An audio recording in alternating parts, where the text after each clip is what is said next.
বা বা বা صاد صاد صاد। এখানে আপনাদের মনে একটি প্রশ্ন জাগতে পারে যে এখানে একটি হরফকে তিন ভাবে বা তিন প্রকারে কেন লেখা হয়েছে। আসলে এই প্রশ্নটার উত্তর আমি দিয়ে দিচ্ছি। যখন আপনারা আরবি বানান পড়বেন তখন দেখতে পাবেন যে এই যে বা এখানে দেওয়া আছে, অর্থাৎ এই সারিতে যতগুলো লেখা আছে যদি বানানের শুরুতে হয় তাহলে এই সারির লেখাগুলো আসবে, মানে বা আসবে এমন ভাবে যদি বানানের শুরুতে বা আসে, আর যদি বানানের মাঝে বা আসে তখন আসবে এমন ভাবে।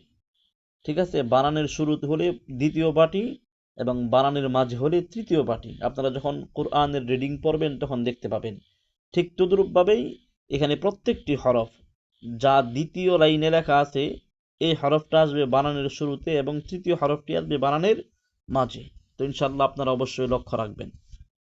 তা তা তা বদ বদ বদ সা সা সা আইন আইন আইন নুন নুন নুন غين غين غين يا يا يا فا فا فا جيم جيم جيم قاف قاف قاف حا